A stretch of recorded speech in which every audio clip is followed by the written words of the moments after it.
Totoo pala talaga yung sinasabi nila na pag nalinisan mo ng maayos yung karning kambing, talagang napakasarap at nawawala yung anggo. Karning kambing nga pala yung papaulam natin sa mga nagtatrabaho dito sa pinapagawa nating tindahan mga idol. May nabili kasi akong 3 kambing dito sa amin. 3 piraso ba naman, 6,000 lang. At saktong-sakto eksperto yung bayaw ko sa paglilinis ng kambing. Meron kasi siyang tinatanggal sa part ng karne ng kambing na yun daw yung dahilan para mag-aanggo yung karne. Buti na lang talaga eksperto yung bayaw ko sa mga ganitong luto mga idol. Simpleng-simple nga lang yung pagkakaluto niya rito dahil wala nang masyadong rikado. At ito na nga rin pala yung pinapagawa kong tindahan, simple lang. Nagpagawa na nga rin pala ako ng garahe at maliit na studio. Para pagdating ng araw dito na ako mag-i-edit ng mga video. Magkakadikit nga lang pala yan sila ng banyo.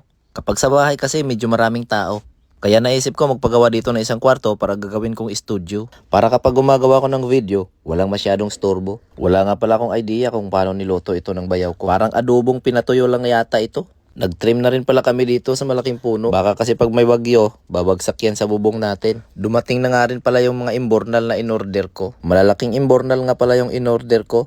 2,000 bawat piraso. Actually, sa labas na yan ang pwesto ko. Kaya kung makikita nyo, nasa labas na yan ang bakod ng tindahan ko. Ang pangit kasing tingnan kung pabayaan ko lang nakabuyang-ya ang kanal sa harap ng tindahan ko. Kaya wala akong choice at wala akong pagpipilian mga idol. Malalim kasi ang kanal na yan. Syempre, unahin natin yung kaligtasan at safety ng mga customers ko. At magsisilbi na rin po itong parking lot ng ating mga customers mga idol. 11 pirasong imbornal nga pala yung pinalagay ko. 2,000 times 11 piraso. Ibig sabihin yan mga idol, paldo yung pinagbilhan ko. Medyo may kahabaan din kasi yung harapan ng pwesto ko mga idol. Kaya mas minabuti kong ipa-imbornal yung harapan ng pwesto ko. Minsan kasi kapag umuulan, nai-stack yung mga tubig dito. Kaya ngayong napa-imbornal ko na to, umulan man o bumagyo, safety na yung pwesto ko. Medyo magastos at matrabaho nga lang ang pagpapalagay nito. Buti na nga lang mayroong crane itong pinagbilang ko. Hindi na masyadong nahirapan yung mga tao ko. Dahil pagkatapos nilang maiayos ang imbornal dito, ipapasimento naman natin yung taas nito mga idol. Big shoutout nga pala sa mga taong nagde-deliver ng imbornal dahil napakabilis nilang magtrabaho. At huwag na nating patagalin dahil parang luto na to. Unang tikim pa nga lang para na akong pumaldo. Sobrang easy cook nga lang to pero sabi ko, bakit parang wala na yung anggo? Kaya approve to sa panlasa ko. Kaya sabi ko sa bayaw ko dahil ikaw yung nagluto, sayo yung ulo. Nakabukod nga pala yung mga paa at balat at ulo. Mas masarap pa nga to sa kalderetang natikman ko mga idol. Para kasi siyang spicy adobo pero napakasarap, napakalinamnam mga idol. Lalo na yung balat niya, ay nako, napakasarap. Shoutout nga pala sa pinagbilhan ko nito,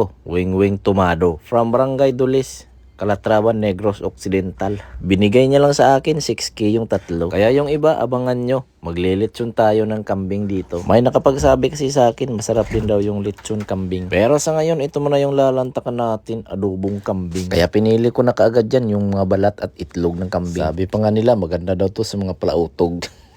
Nasa Taiwan pa nga lang ako, pinaplano na namin to ng mga kaibigan ko. Kaya shoutout nga pala sa mga kaibigan ko, ang puro plano. Kaya pagbalik ko dito sa Pilipinas, ako na ang tumupad sa mga plano ng mga kaibigan ko. Abangan nyo nga pala yung mga susunod kong video dahil madadalas na yung mga voice over videos ko. At shoutout nga pala sa'yo kung umabot ka sa part ng video na to. Pwede mo bang i-comment kung saan lugar ka nanonood ngayon para malaman ko kung hanggang saan umabot ang video to. At kung nagustuhan mo ang video to, pwede ka rin mag-like at share na rin kung nagustuhan mo ang video. Mega love shoutout nga pala kay Ma'am Nenga Yorgor, solid followers at sharer ko. At sa lahat ng OFW around the world, saan man kayo naroroon, saktong-sakto winter season yung pagbabalik ko. Ang sarap siguro sa pakiramdam. Nangingisda ka tapos ang lamig ng tubig, iwan ko na lang. Halos 2 buwan din akong hindi nakabalik ng Taiwan. Kaya hanggang dito na lang yung video ko. Maraming salamat sa'yo.